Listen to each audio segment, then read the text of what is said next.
The emergency rations tasted like cardboard mixed with regret.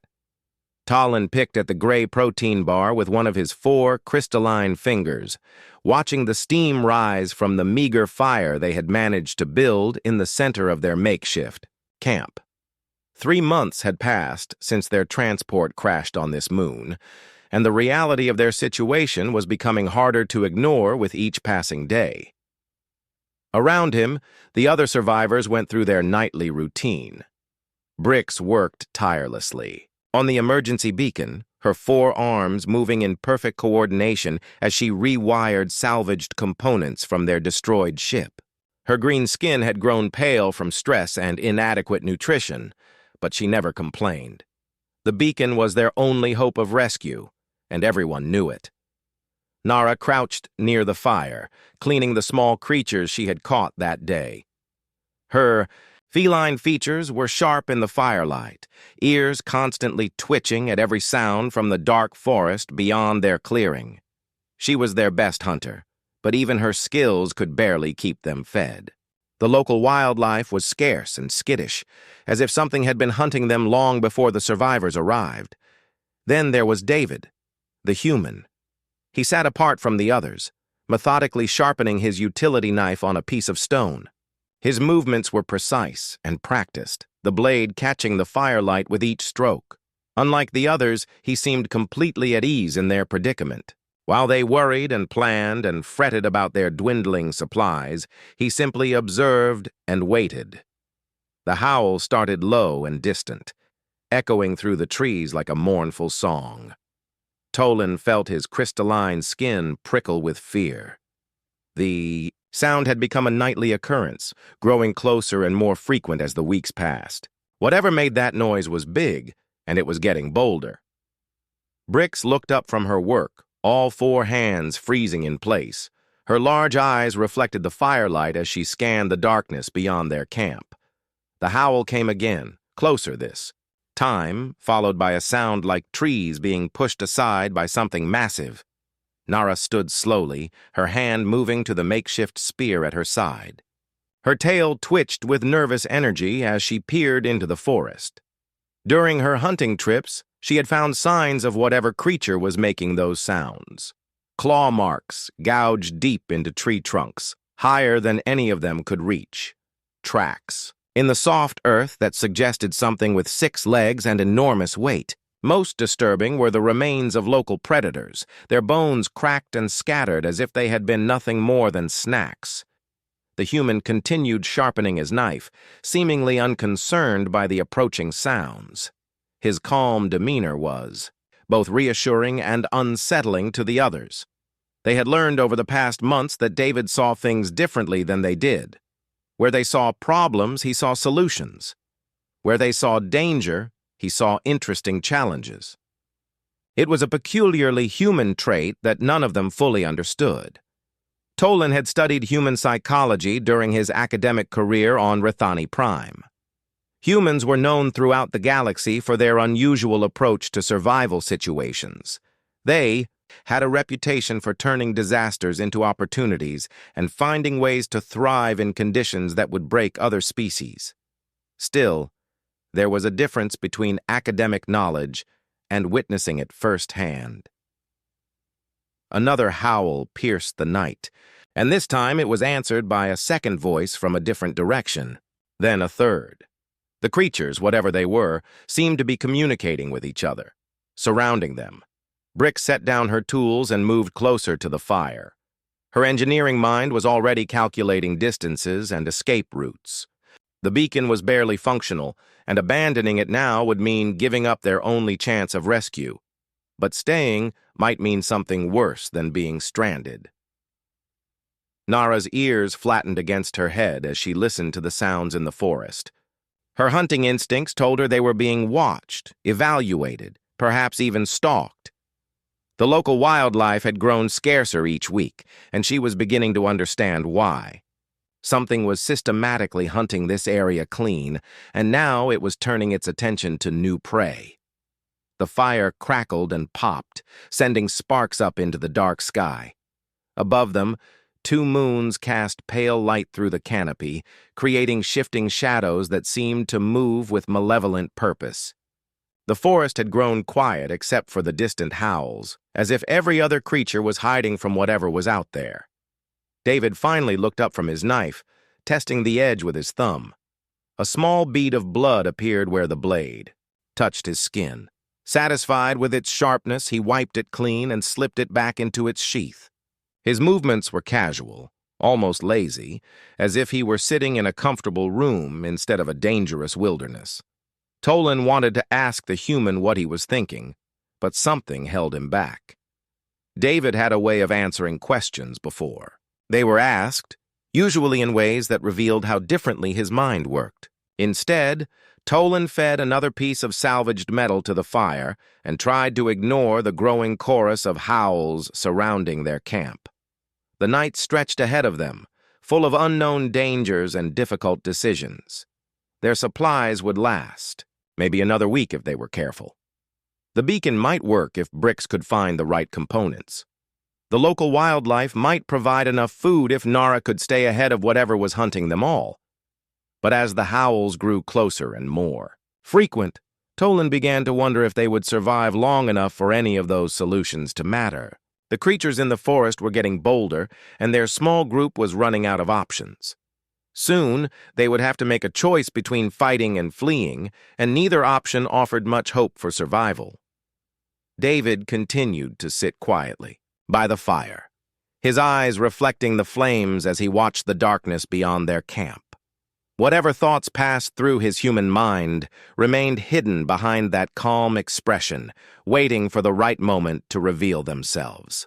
The morning mist clung to the forest floor like ghostly fingers, making every shadow seem alive with threat. Nara moved silently through the undergrowth, her hunting instincts on high alert as she searched for anything edible, the group's remaining. Rations would last 3 days at most, and the small creatures she had been catching were becoming harder to find. She paused beside a stream, examining tracks in the muddy bank. Her heart sank as she recognized the same massive prints she had been seeing for weeks. 6 circular impressions, each as wide as her head, pressed deep into the soft earth. Whatever made these tracks was heavy enough to leave permanent marks in ground that barely showed her own footprints. The tracks led downstream, following the water toward a dense grove of twisted trees. Nara knew she should turn back, but the group needed food desperately.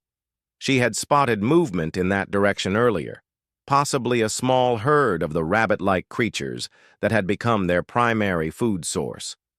Moving carefully from tree to tree, she followed the stream deeper into the forest. The canopy grew thicker here, blocking out most of the morning light and creating a perpetual twilight that made her fur stand on end. Her enhanced hearing picked up small sounds ahead, the rustle of leaves and soft chittering that suggested prey animals. She crept forward until she could see them. A group of 6 rabbit creatures grazed in a small clearing beside the stream. They were larger than the ones she usually caught, fat and healthy-looking. Her mouth watered at the thought of bringing such a prize back to camp. Nara selected a throwing stone from her pouch and took careful aim. The nearest creature was well within range, unaware of her presence. She drew back her arm, muscles tensing for the throw, when a new sound froze her blood.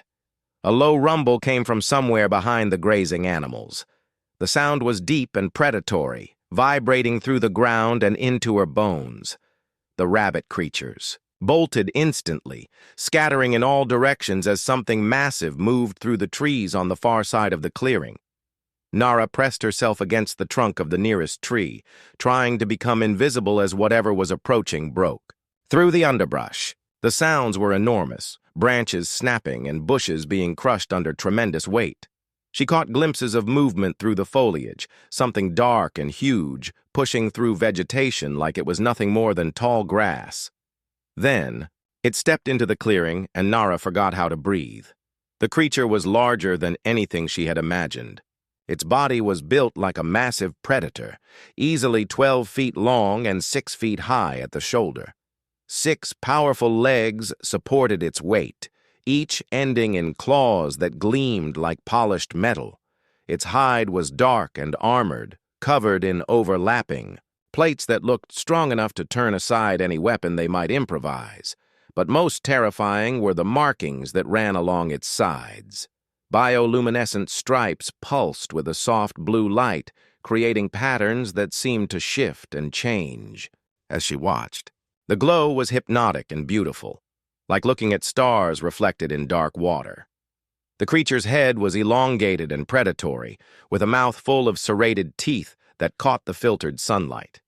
Its eyes were intelligent, scanning the clearing with the focused attention of a hunter evaluating its territory. This was no mere animal, Nara realized with growing horror. This thing was smart. It sniffed the air, and she saw its nostrils flare as it caught some scent. Its head turned in her direction, and for a terrifying moment she thought it had found her. But instead of charging, it tilted its massive head and made a sound unlike anything she had ever heard. The call was complex, starting as a low rumble, and rising to become a haunting melody that seemed to contain actual meaning. It was answered almost immediately by similar calls from other parts of the forest. The creature was communicating with others of its kind, and from the sound of it, there were several of them out there. Nara remained perfectly still as the creature finished its call and began moving again. It crossed the clearing with surprising grace for something so large, its 6 legs moving in a coordinated pattern that spoke of perfect balance and control. As it passed close to her hiding spot, she could see details that made her situation even more frightening. The creature's claws weren't just sharp, they were clean. No dirt or plant matter clung to them, suggesting they were used regularly and maintained through use. Scars crisscrossed its armored hide, evidence of battles with other predators.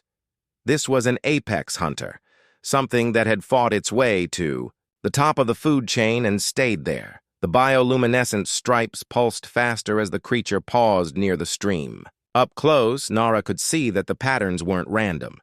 They formed complex geometric designs that seemed almost like writing, as if the creature could communicate through light as well as sound. After what felt like hours but was probably only minutes, the creature moved on.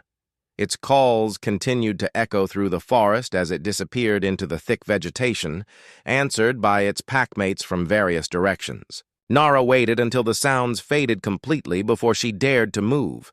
Her legs were shaking as she made her way back to camp, moving as quickly and quietly as she could manage. The image of that massive predator was burned into her memory, along with the terrible certainty that it was hunting in their area, the dwindling wildlife, the strange sounds at night, the feeling of being watched. It all made sense now. When she finally reached the camp, the others could see immediately that something was wrong.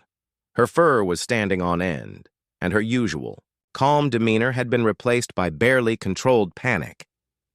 Brix looked up from her work on the beacon, all 4 arms pausing in their delicate manipulations. Tolan set aside the inventory list he had been updating. Even David glanced up from whatever maintenance task he had been performing on their shelter. Nara's voice was hoarse as she described what she had seen. The massive size, the intelligent eyes, the coordinated pack behavior. She tried to convey the sheer presence of the creature, the way it had dominated its environment simply by existing within it. When she finished her account, the camp fell silent except for the crackling of their small fire. Each of them processed the information in their own way, but all reached the same conclusion. They were sharing this forest with something that could kill them all without effort, and it was getting closer to their camp every night. Sleep had become impossible. Tolan stared into the flames of their carefully maintained fire, acutely aware that the light which provided them comfort also announced their location to anything hunting in the darkness. The debate had been going in circles for hours, with no resolution in sight. Brix gestured with all 4 arms as she made her case for abandoning their position.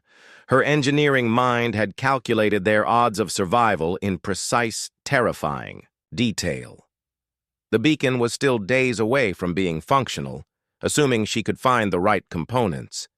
Meanwhile, the pack of predators was clearly closing in on their location.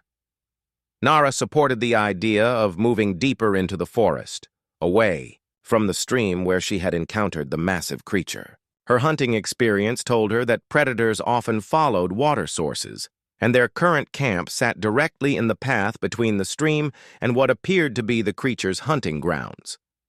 Tolan argued for staying put, though his reasons were becoming harder to defend as each night brought new evidence of their dangerous situation. The beacon represented their only real hope of rescue. Without it, they would be stranded indefinitely on this moon, slowly starving as they played a deadly game of hide-and-seek with creatures perfectly adapted to hunt in this environment. David sat slightly apart from the group, methodically working on his equipment. His utility knife gleamed in the firelight as he tested its edge against a piece of salvaged plastic. The blade sliced through the material like it was paper, and he nodded with satisfaction before moving on to check his other tools. The argument continued around him, voices rising with fear and frustration. None of them had military training or experience with dangerous wildlife. They were scholars and engineers and cargo handlers, people whose survival skills extended to urban environments and climate-controlled spaces, not alien wilderness filled with apex predators. A new sound silenced their debate instantly. Footsteps, massive and deliberate, approached their camp from the forest. The rhythmical pattern was unmistakable, 6 legs moving in perfect coordination, each step heavy enough to shake the ground beneath them. Tolan felt his crystalline skin flush pale as the footsteps grew closer. Beside him, Brix had gone perfectly. Still, all 4 arms frozen in place as her large eyes fixed on the edge of their firelight. Nara crouched low, her hand moving instinctively toward her makeshift spear, though they all knew such a weapon would be useless against what was approaching. The creature emerged from the darkness like something from their worst nightmares. In the flickering firelight, it looked even larger than Nara's description had suggested. Its armored hide gleamed dully, and the bioluminescent stripes along its sides pulsed with an eerie blue glow that seemed to pulse in rhythm with some alien heartbeat. Its massive head swung toward them, intelligent eyes reflecting the firelight. As it studied the terrified group, the mouth opened slightly, revealing rows of serrated teeth that could easily tear any of them apart. Its claws dug small furrows in the earth as it shifted its weight, each one sharp enough to slice through metal. The creature took another step closer, and Tolan was certain they were about to die. This was how their story would end, not with rescue or escape, but as a meal for something they had never even imagined could exist. His academic mind noted with detached horror how perfectly adapted the creature was for killing, from its powerful build to its intelligent eyes to those gleaming claws. In the terrible silence that followed, with death standing just beyond their fire, David looked up from his knife sharpening and asked the most unexpected question imaginable. "So does anyone know if that thing's edible?" The casual tone of his voice cut through their terror like a blade through silk. Tolan stared at the human in shock, wondering if the stress had finally broken his mind. Brix made a strangled sound that might have been laughter or hysteria. Even Nara turned to look at David with an expression of complete bewilderment. The human seemed genuinely curious as he studied the massive predator, his head tilted thoughtfully. "I mean, look at the muscle structure. That's got to be at least 2,000 pounds of meat, probably more. And those bioluminescent markings suggest some interesting biochemistry."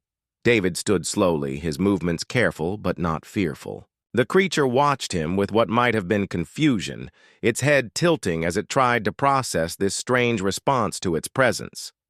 Most prey animals would be running or cowering by now, not conducting what appeared to be a culinary evaluation. "The real question is whether it tastes good," David continued, warming to his subject. "Apex predators can be tricky. Sometimes they're tough and gamey from all that muscle, but sometimes, if they've been eating well, they're incredibly tender. Like that shark I had on Europa Station. Best meal of my life." He gestured toward the creature with his freshly sharpened knife, and Tolan was amazed to see that his hand wasn't shaking. "Look at those haunches. Pure muscle, probably lean but well marbled if it's been feeding regularly. And the way it moves suggests excellent circulation, which usually means good flavor distribution." The creature took another step forward, and, instead of backing away, David moved slightly to get a better viewing angle. "Those claws would be a problem, obviously, and that hide looks pretty thick, but nothing we couldn't handle with the right approach. I bet if we cooked it low and slow, maybe smoked it over that hardwood we've been seeing, it would be amazing." Brix found her voice first, though it came out as barely a whisper. "David, what are you doing?" The human glanced back at her with a slight smile. "Trying to figure out if we should be afraid of our dinner, or if our dinner should be afraid of us." He turned back to the creature, which had stopped advancing and now seemed genuinely puzzled by this tiny being that showed no fear. "The bioluminescence is fascinating," David continued, as if he were discussing the weather. "On Earth, most glowing sea creatures have a sweet, delicate flavor, though some of the deep-sea stuff can be a bit metallic. I wonder if the same principles apply to land animals."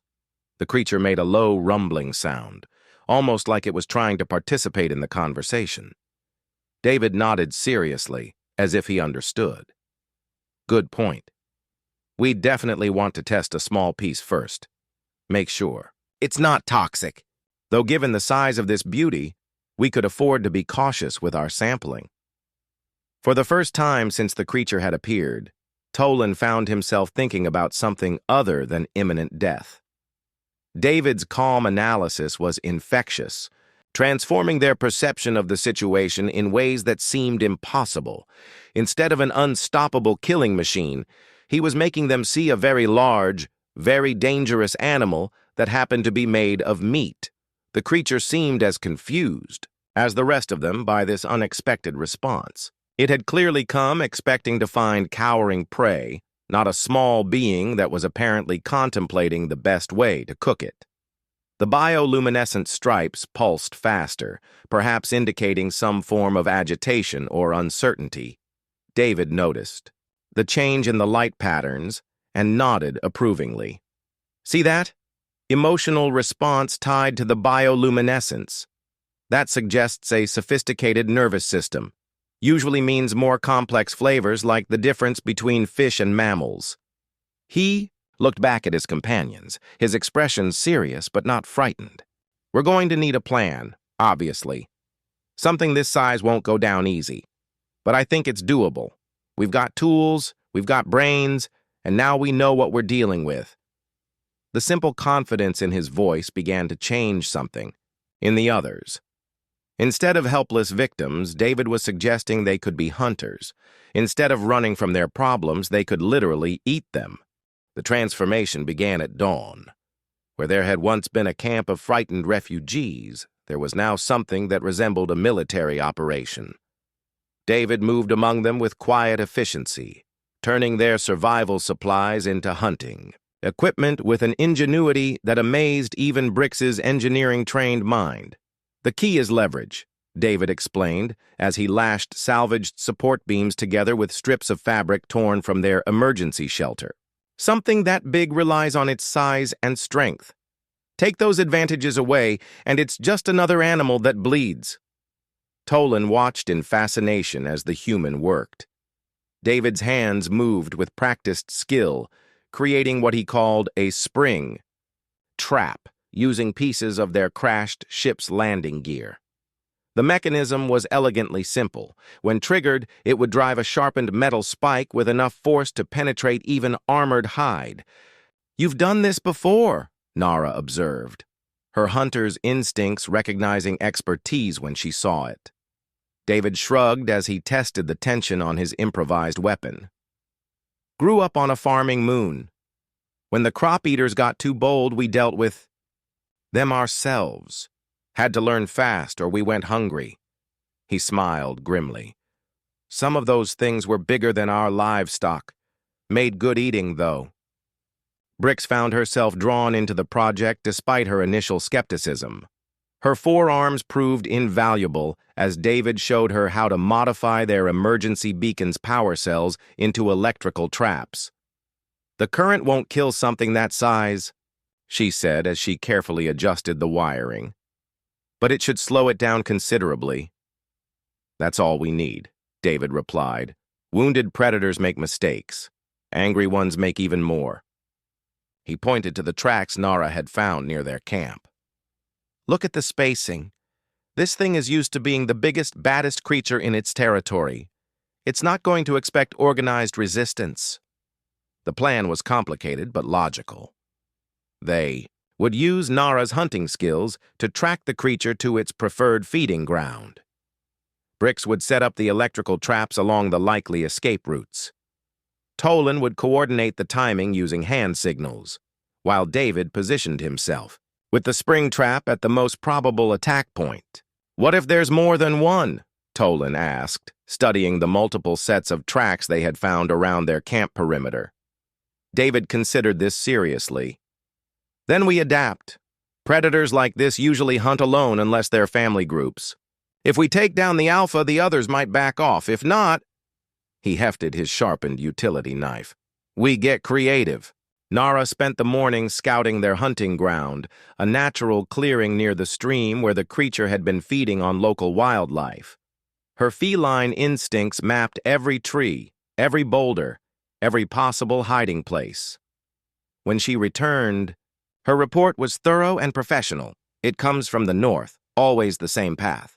Drinks at the stream, then circles the clearing looking for prey. The ground is soft near the water, hard-packed everywhere else. Plenty of cover on the eastern side." David nodded, already visualizing the hunt. "Perfect. Brix, can you get the electrical traps positioned along that northern approach? Make sure they're well hidden. We only get one chance at this." The engineer's eyes gleamed with anticipation. Working with David had awakened something in her that had nothing to do with her technical training and everything to do with the satisfaction of solving a dangerous problem. "Give me 2 hours," she said confidently. As the others prepared their equipment, Tolan found himself observing David with new understanding.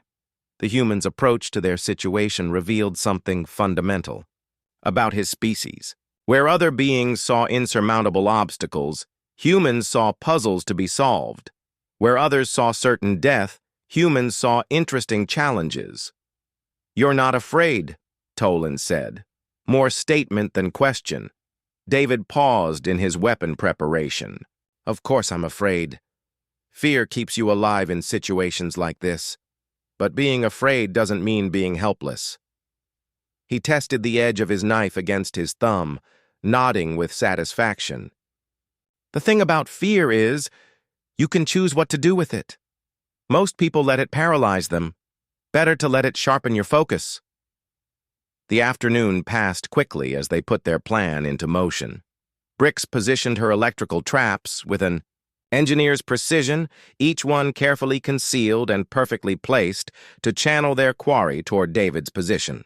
Nara took up her assigned spot on the eastern side of the clearing, her throwing stones ready and her spear within easy reach.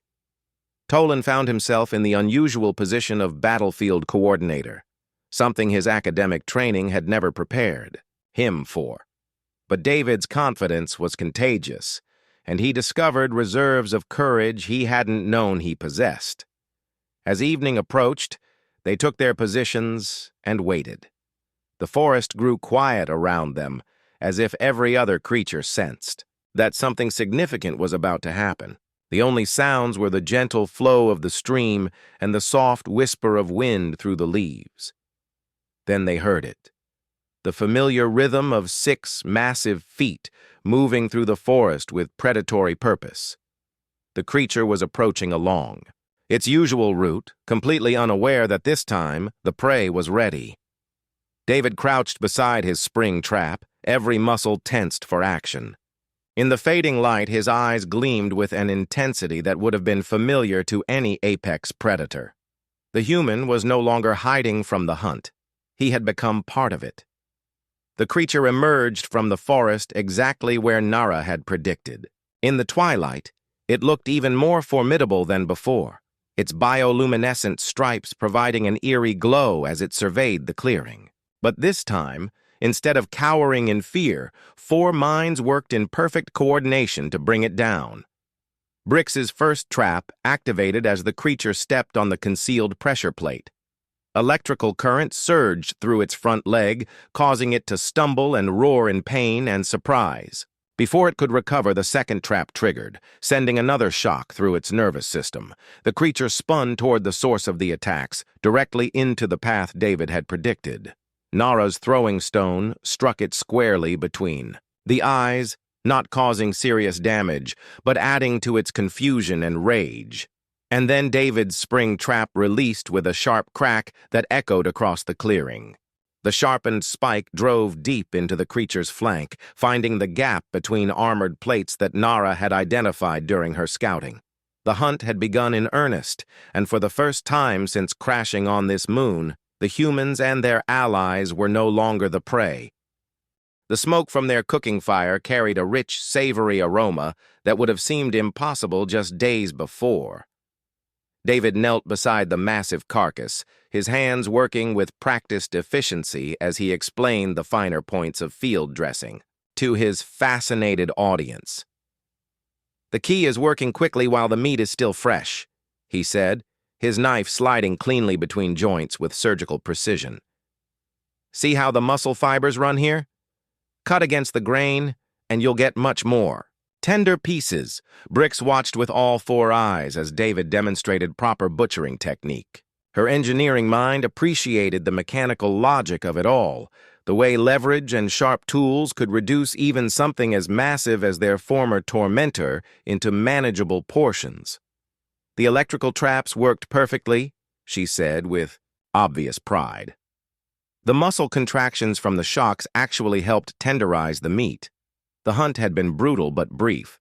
Once wounded and disoriented, the creature had been no match for their coordinated assault. Nara's spearwork had been particularly impressive, her hunting instincts guiding her strikes to vital points with deadly accuracy. Tolan had proven surprisingly effective with a salvaged metal bar, using his academic knowledge of anatomy to target nerve clusters. But it was David who had delivered the killing blow, his improvised spear finding the creature's heart with a thrust that spoke of hard-won experience. The massive predator had collapsed with a final echoing roar that seemed to announce to the entire forest that the balance of power had shifted. "I've never tasted anything like this," Nara said, savoring a piece of the perfectly cooked meat. Her feline features showed genuine pleasure as she chewed thoughtfully. "It's like the best parts of 3 different animals all at once." David nodded with satisfaction as he turned another portion over the fire. The meat was cooking evenly, the flames bringing out complex flavors that none of them had expected. "The bioluminescence comes from a protein compound," he explained. "Similar to what you find in some Earth seafood, gives it that slightly sweet undertone." Tolan found himself marveling at how completely their situation had changed. 3 days ago, they had been cowering around their fire, terrified of every sound from the forest. Now they sat confidently in the same spot, enjoying a feast prepared from the creature that had terrorized them. "It's remarkable," he said, gesturing with a piece of meat skewered on a salvaged antenna. "We went from prey to predator in less than a week. I'm not sure my academic training prepared me to understand that kind of transformation." "Humans don't really have a choice," David replied, checking another portion of meat for doneness. "We're not built to be apex predators like some species. Not naturally, anyway. So we have to be smarter, more adaptable. We turn our limitations into advantages." Brix had been quiet for most of the meal, her attention focused on the beacon repair work that continued even during their celebration. But now she looked up from her delicate electronics work, her expression thoughtful. "I've been monitoring the communication frequencies," she said. "Whatever calls this creature was making to its pack, they've stopped. I think we sent a message." Nara's ears perked up at this news. Her hunting experience told her that pack predators rarely continued hunting in areas where one of their own had been killed by prey. "They'll probably move to a different territory," she agreed. "We've made this area too dangerous for them." David smiled as he carved off another generous portion of meat. "Same principle works everywhere. Respect is usually based on fear, and fear comes from understanding consequences. They understand now that we're not helpless." The fire crackled and sparked, sending trails of aromatic smoke up into the night sky. Above them, the two moons cast gentle light through the forest canopy, but the shadows no longer seemed threatening. Instead, the night felt peaceful, almost welcoming. "The rescue ships should be here within a few days," Brix announced, testing a connection on her rebuilt beacon. "The signal is strong and clear now. I even managed to boost the power output, using components from the trap systems." Tolan leaned back against a fallen log, more relaxed than he had been since their crash. "It's strange how different everything looks now. The same forest, the same moon, but we're not the same people who were stranded here." "That's the thing about survival situations," David said, carefully wrapping strips of meat in broad leaves for preservation. "They show you what you're really capable of. Most beings never find out how strong they actually are because they never have to." Nara stretched languidly, her feline nature responding to the satisfaction of a successful hunt and a full belly. "I understand now why humans have such a reputation throughout the galaxy. You don't just survive difficult situations, you turn them into opportunities." The human continued his methodical food preparation, smoking strips of meat over the coals to preserve them for the journey home. His movements were calm and efficient, showing no trace of the fear that had gripped the others just days before. "There's enough meat here to feed us for weeks," he said, indicating the massive pile of processed portions cooling in the night air. "We'll have plenty for the rescue crews, too. After 3 months of emergency rations, they'll probably appreciate a real meal." As if summoned by his words, a distant sound echoed across the forest.